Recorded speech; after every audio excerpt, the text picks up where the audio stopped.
வணக்கம். நான் உங்கள் அன்பான சயின்டிஃபிக் வேதிக் அஸ்ட்ராலஜர் அஸ்ட்ரோரஞ்சி பேசுகிறேன். நல்லது நினைப்போம், நல்லதே நடக்கும். இப்போ பார்த்தீங்கன்னா நம்மளுடைய சேனலில் வரக்கூடிய வீடியோஸு அறிவியல் சார்ந்த ஜோதிட கருத்துக்களை பார்த்து கொண்டிருக்கிறோம். ஒரு கிரகமும் ஒரு இடத்துல இருக்கும் பொழுது உங்களுடைய ஜென்ம ஜாதகமாக இருந்தாலும் சரி, கோச்சார அடிப்படையிலான டிரான்சிட் அஸ்ட்ராலஜி என்று சொல்லப்படுகிற குரு பயிற்சி, சனி பயிற்சி, ராகு பயிற்சி என்று சொல்லப்படுகிற ஆண்டு கிரகத்தின் பயிற்சியாக இருந்தாலும் சரி, மாத கிரகம் என்று சொல்லப்படுகிற செவ்வாய், புதன், சூரியன், சுக்கிரன் போன்ற கிரகத்தின் பயிற்சியாக இருந்தாலும் சரி, எத்தகைய ஒரு தாக்கத்தை கர்ம பலனை ஒரு ராசிக்காரர்களுக்கு கொடுக்கிறது அப்படிங்கிறது நாம் சயின்டிஃபிக் வேதிக் அஸ்ட்ராலஜி முறையில் மிகைப்படுத்தாமல் மூட நம்பிக்கைகளே போகாமல் உள்ளது உள்ளவாறு பார்த்து கொண்டிருக்கிறோம். அந்த வகையில் இந்த வீடியோவில் ஜூன் மாதம் 2025 ஆண்டு எத்தகைய ஒரு பலாபலன்கள் நிறைந்ததான ஒரு மாதமாக மேஷ ராசிக்காரர்களுக்கு, ராசி மண்டலத்தின் காலப்புருஷ தத்துவத்தின் முதல் ராசியாக வருகிற மேஷ ராசிக்காரர்களுக்கு ஜூன் 2025 எத்தகைய ஒரு மாதமாக இருக்க போகுதுங்கிறது நம்ம பார்க்குறோம். அதுக்கு முன்னாடி சேனலில் ஃபஸ்ட் டைம் வரவங்க மறக்காமல் சப்ஸ்கிரைப் பண்ணுங்கள். ஸோ தட் தொடர்ந்து நம்மளுடைய வீடியோஸ்லாம் உங்களை அடையும். இப்போ பார்த்தீங்கன்னா ஜூன் 2025 பிறக்கும் பொழுது மிகப்பெரிய 3 பயிற்சிகள் கடந்த ஒரு 2-3 மாதத்துக்குள்ள முடிந்துதான் ஜூன் மாதமே பிறக்குதுங்கிறது நீங்கள் தெரிஞ்சுக்கணும். அதுதான் பார்த்தீங்கன்னா ஒரு மிக முக்கியமான ஒரு விஷயம். மே மாதத்தில் குரு பயிற்சி, ராகு கேது பயிற்சி நடந்து முடிவாயிற்று. மார்ச் 29ஆம் தேதி, அதாவது ஜூனுக்கு 2 மாதங்கள் முன்னாடியே சனி பயிற்சியும் முடிந்து மிக முக்கியமான 3 பயிற்சி முடிந்துதான் ஜூன் மாதம் பிறக்குதுங்கிறது நாம் தெரிந்து கொள்ள வேண்டும். அத்தகைய மாதம் மேஷ ராசிக்காரர்களுக்கு எப்படி இருக்குன்னு பார்க்கும் பொழுது, சனி பெயர்ந்து 7.5 நாட்டு சனி என்று சொல்லப்படுகிற விரய சனி, முதல் 2.5 வருடம் ஆகிய விரய சனியை ஸ்டார்ட் ஆகி மேஷ ராசிக்காரர்களுக்கு தொடங்கி போய்கொண்டிருக்கிறது கடந்த 2 மாதமாக. அதே சமயத்தில் மற்றொரு ஆண்டு கிரகம் ஆகிய குரு பார்த்தீங்கன்னா 2ஆம் இடத்துலேருந்து 3ஆம் இடத்துக்கு போய் மேஷராசியோட 7ஆம் இடம், அதே மாதிரி பாக்கியஸ்தானம் என்று சொல்லப்படுகிற 9ஆம் பாவம், 11ஆம் பாவம் என்று சொல்லப்படுகிற ஒரு அருமையான பாவத்தை பார்க்கக்கூடிய அமைப்புகள் மேஷராசிக்கு மே 14லேருந்தே ஸ்டார்ட் ஆயிடுச்சு. ஜூன் மாதத்தில் வரும் பொழுதே நம்ம அப்படி தான் இருக்கிறோம். அதுக்கப்புறம் ராகு கேது பயிற்சி பார்த்தீங்கன்னா 12ஆம் இடத்துல இருந்த ராகு 11ஆம் இடத்துல குரு பார்வை பெற்று, அதே சமயத்தில் 6ஆம் இடத்துல இருந்த கேது 5ஆம் இடத்துக்கு வந்திருக்கிறார். ஸோ இத்தகைய மாற்றங்களும் அமைப்புகளும் நிறைந்ததாக ஆண்டு கிரக விஷயங்கள் மேஷராசிக்காரர்களுக்கு உண்டு. சரி, இப்போ ராசி அதிபதி எப்படி இருக்காருன்னு பார்த்தீங்கன்னா, கிட்டத்தட்ட ஜூன் முதல் வாரம் முழுக்க 6-7 தேதி வரைக்கும் கடகத்தில் இருந்து 10ஆம் இடத்துக்கு சம்மந்தப்பட்டு கடகத்தில் நீச்சப்படுகிறார். ஸோ 6ஆம் தேதி வரைக்கும் பார்த்தீங்கன்னா சில விஷயங்கள் எதிர்கொள்ள வேண்டிய விஷயங்கள், எதிர்கொண்டே இருக்கக்கூடிய விஷயங்கள், பல நாட்களாக பல மாதமாக சில ரிசல்ட்டை எதிர்பார்த்துட்டு இருந்த வம்பு வழக்குகள், சில மாணவர்களாக இருந்தால் அவங்களோட ரிசல்ட்ஸு, தொழிலதிபர்களாக இருந்தால் சில விஷயங்கள், வர வேண்டிய பணம், விற்க வேண்டிய சொத்து, சிக்கல் நீங்கக்கூடிய சில பிரச்சனைகள், இது எல்லாமே எதிர்கொண்டு இருக்கக்கூடிய மேஷராசிக்காரர்கள் கரெக்டாக ஜூன் 7ஆம் தேதிக்கு அப்புறம் பார்த்தீங்கன்னா சிம்மம் என்று சொல்லப்படுகிற ஒரு அருமையான ஸ்தானத்துக்கு 5ஆம் இடத்துக்கு நட்பு வீட்டுக்கு செவ்வாய் இடம்பெறுகிறார். ஸோ ஒரு நீச்ச வீட்டிலிருந்து ஒரு நட்பு வீட்டுக்கு ராசி அதிபதியாகிய மேஷராசி அதிபதி இடம்பெறுவது ஒரு அருமையான விஷயம்.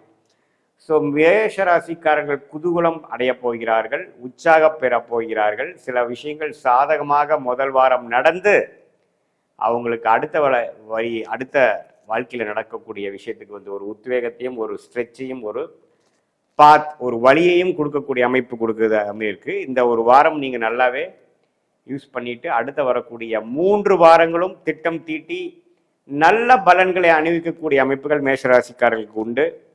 அதே சமயத்தில் சூரியன் பார்த்தீங்கன்னா 16ஆம் தேதி ராசி 2ஆம் இடத்துல இருக்கக்கூடிய சூரியன் 3ஆம் இடத்துக்கு போகிறார், போய் குருவோட சேர்றார். ஸோ குரு ஆல்ரெடி 3ஆம் இடத்துல மிதுனத்தில் இருக்கக்கூடிய இடத்துல போய் சூரியன்கிற 5ஆம் வீட்டதிபதி ராஜோகாதிபதி சேருவது மிகவும் அருமை. ஸோ ஒரு ராஜோகாதிபதியாகிய சூரியனும் ஒரு ராஜோகாதிபதியாகிய குருவும் ஒன்றாக சேர்ந்து 9ஆம் வீட்டுக்கு கனெக்ட் ஆகிறது ஒரு தர்ம கர்மாதி யோகத்தை கொடுக்கக்கூடிய அமைப்பு வருது. பாதி தர்ம கர்மாதி யோகம் வருகிறது. ஸோ நல்ல ஒரு யோகங்கள், பாக்கியங்கள், சொத்து பத்துகள், பூர்வீகத்தில் சில பிரச்சனைகள் தீர்வது, வரவேண்டிய சொத்துக்கள் வருவது, அரசு விஷயத்தில் லாபம் பெறுவது, சாதகமான அமைப்பு பெறுவது, அது மாதிரி ஒரு அருமையான பலன்கள் கொடுக்கக்கூடியது செகண்ட் ஹாஃப்லேருந்து வரக்கூடிய அமைப்புகள் உண்டுங்க.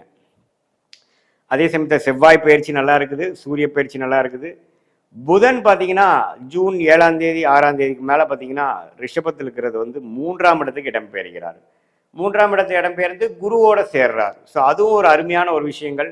மாணவர்கள்லாம் பார்த்தீங்கன்னா ஜூன் மாதம் நல்ல ஒரு அவங்களுக்கு பிடிச்ச ஒரு படிப்பு ஜாயின் பண்ணுறது, நல்ல ஹையர் கோர்ஸ் ஜாயின் பண்ணுறது, அவங்களுக்கு ஏற்ற சில உயர் படிப்புகளை தேர்ந்தெடுத்து அதில் ஒரு நல்ல ஒரு அமைப்பு, நல்ல ஒரு கிளாரிட்டி, நல்ல ஒரு இன்ட்ரெஸ்ட்டு, அது மாதிரி விஷயங்கள் பெறுவது, காம்படேட்டிவ் எக்ஸாம்ஸ், கவர்மெண்ட் எக்ஸாம்ஸ் எழுதுறவங்களாம் நல்லா பெர்ஃபார்ம் பண்ணுறது.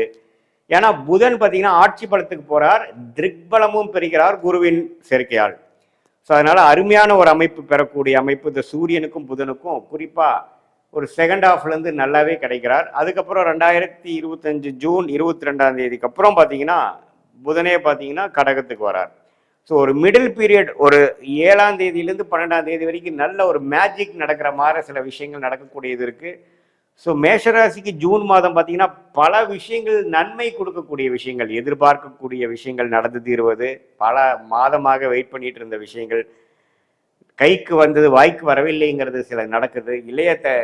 இல்லத்தரசிகளுக்கு பார்த்தீங்கன்னா சில விஷயங்கள் வந்து அதிருப்தியாக இருந்ததெல்லாம் குரு பயிற்சி ஆனதுலேருந்தே சில விஷயங்கள் குடும்பத்தில் ஒரு சுபிக்ஷம், குடும்பத்தில் இடைஞ்சல் கொடுத்துட்டு இருந்தவங்க, பிரச்சனைகள் இருந்தவங்களாம் கொஞ்சம் விலகி, கொஞ்சம் கூட்டு குடும்பத்தில் பிரச்சனைகள் இருக்கிறவங்களாம் கொஞ்சம் தனி குடும்பத்துக்கு போய் அதில் கொஞ்சம் ஓரளவுக்கு அன்னோனியம் பெறுவது, இது எல்லாமே கொஞ்சம் பாசிட்டிவான விஷயங்கள் மேஷராசிக்காரர்கள் குறிப்பாக முதல் வாரத்துக்கு அப்புறம் வரக்கூடிய வாரங்களில் ஜூன் மாதத்தில் படிப்படியாக வயசு வித்தியாசம் இல்லாமல் மாணவர்களாக இருந்தாலும் சரி, இல்லத்தரசிகளாக இருந்தாலும் சரி, உத்தியோகத்தர்களாக இருந்தாலும் சரி, அல்லது இது மாதிரி காம்படிட்டிவ் எக்ஸாம்ஸ் எழுதக்கூடிய மிடில் ஏஜ் பீப்புளு, அதாவது கொஞ்சம் நெக்ஸ்ட் லெவல் ஆஃப் ப்ரொமோஷனுக்காக எதிர்பார்க்குறவங்க, ப்ரைவேட் செக்டார்லேருந்து கவர்மெண்ட் செக்டார் போகணுங்கிறவங்க, ப்ரொமோஷனுக்காக எக்ஸாம் எழுதுகிறவங்க, விசாக்காக எழுதுகிறவங்க, வெளிநாடு போகணுங்கிறதுக்காக சில எக்ஸாம்ஸ் எழுதுகிறவங்க, இவங்களுக்கு எல்லாமே வந்து ஒரு நல்ல ஒரு கிளாரிட்டியும் ஒரு உத்வேகமும் அந்த படிக்கக்கூடிய அமைப்புக்கு வேணுங்கிற நல்ல தகுதியும் கொடுக்கக்கூடிய அமைப்பு வந்து அந்த குருவால் சுபத்துவப்பட்ட திரிபலம் பெறக்கூடிய சூரியன் புதனால் கிடைக்குதுங்க. அதே சமயத்தில் மாதத்தின் முதல் வாரமே செவ்வாய் வந்து சிம்மத்துக்கு போகிறது அருமை. ஸோ சிம்மத்தில் எப்பவுமே செவ்வாய் இருந்ததுன்னா நல்ல புரிதல், நல்ல கிளாரிட்டி கொடுக்கும் ஜாதகருக்கு.